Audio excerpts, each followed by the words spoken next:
नवी मुंबईमध्ये प्रथमच global business समिटचे आयोजन करण्यात आले आहे। भारत आणि थायलंड यांच्यामधील व्यापार वृद्धीच्या अनुषंगाने हे समिट अत्यंत महत्त्वपूर्ण ठरणार आहे। बेलापूर येथील पार्क या तारांकित हॉटेलमध्ये 18 मे रोजी ही समिट संपन्न होणार आहे। थायलंडचे माजी उपपंतप्रधान एचिकॉन दब्रान्सी, इंजिनिअरिंग इन्स्टिट्यूट ऑफ थायलंडचे संचालक तथा पीठाचे सल्लागार प्रोफेसर डॉक्टर चियांचुंग ऑदी कल्याणगिंग मित्र, भारतातील थाई दूतावासाचे माजी सदस्य तथा पीठाचे सल्लागार थार्लोट थॉमग्रँग, पंतप्रधान कार्यालयातील फॉरेन अफेअर्स सचिव प्रसाद प्रिया साजदेश यांचे शिष्टमंडळ या बिझनेस समिटमध्ये थायलंड देशाच्या वतीने उपस्थित राहणार आहे। याबद्दलची माहिती गुरुवारी एका पत्रकार परिषदेत देण्यात आली। इस साल में नवी मुंबई की डेवलपमेंट देखी, पर आज थर्ड मुंबई में जो इन्वेस्टमेंट करेगा वो 10 साल तक कैसे आ सकता है, इसके लिए हमें गवर्नमेंट को इस इवेंट के ज़रिए या बिजनेसमैन को या लोगों को, नेशनल इंटरनेशनल को अपील करना है कि हम जल्दी से जल्दी करें, ताकि हमारी अगली जनरेशन, मराठी में भी बोलता हूँ, कारण आपली पुढची जनरेशन ज्या पद्धतीचं एज्युकेशन घेईल, ज्या पद्धतीचं प्लॅनिंग आत्तापर्यंत सिडको किंवा देवेंद्र फडणवीस साहेबांनी जे प्रेझेंट केले वेगवेगळ्या माध्यमातून, ते जर प्लॅनिंग व्यवस्थित झालं तर US, अमेरिका, दुबई यापेक्षाही उत्तम शिक्षण, उत्तम मेडिसिटी, उत्तम राहण्याची व्यवस्था होईल आणि भारताला एक नवीन दर्जा मिळेल। त्यामुळे आपण अतिशय भाग्यवान आहोत की आपल्याकडे एक नवी मुंबई एअरपोर्ट आहे, JNPT आहे आणि विश्वातला एक हॉटस्पॉट टॉप 10 मध्ये आपण येतो। तर ह्याच्यामुळे सगळ्यांना आव्हान आहे गव्हर्नमेंटपासून की आपण सगळ्यांनी मदत करून आपली थर्ड मुंबई, नवी मुंबई रिजन किंवा फोर्थ मुंबई पण डेव्हलप करावी, हीच मीडियाला पण विनंती आहे आणि सगळ्यांनाच विनंती आहे। धन्यवाद। ग्लोबल समिट येत्या 18 मेला पार्क हॉटेलला आपण या ठिकाणी आयोजित केलेला आहे। याचा मूळ उद्देश असा आहे की थायलंड आणि भारत, नवी मुंबई यांच्यामधला व्यावसायिक पूल आपल्याला जोडायचा आहे।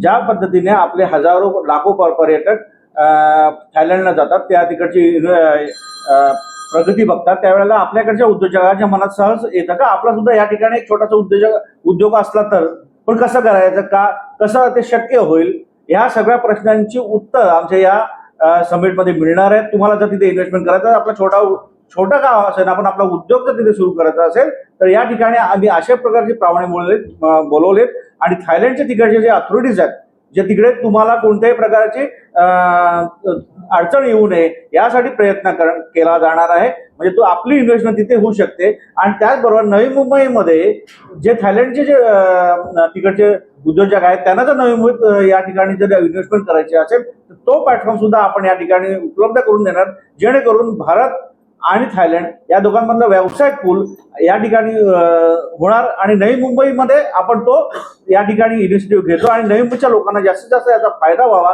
यासाठी आम्ही हा समिटचं आपण आयोजन केलेलं आहे। Thank you. ये जो समिट है 18 मई 2026 को, ये थाईलैंड और Navi Mumbai, first of all जो FTA उनका एग्जिस्टिंग है 2003 से 2004 में लागू हुआ था। आज अपॉर्चुनिटी ऐसी है जब सारे ट्रेड रूट्स के इश्यूज आ रहे हैं, तो ये बिजनेस की अपॉर्चुनिटी है। जो बिजनेस अभी स्ट्रगल कर रहे हैं, इंटरनेशनल बिजनेस कर रहे थे, ये उनके लिए एक जरिया है।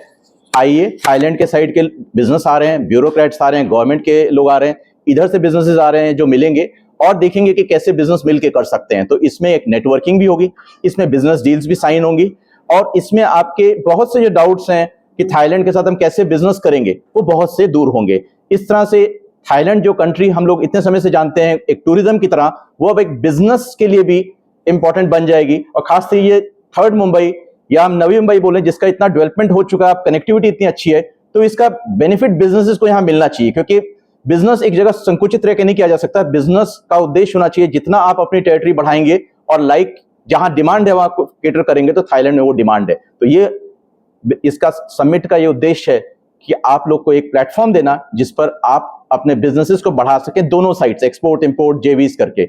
यही इसका सबसे बड़ा उद्देश्य है, networking, business and understanding the business way of doing. इसमें कौन कौन से लोग आने वाले हैं खास तौर पर और किस तरह की रूपरेखा है का प्रोग्राम?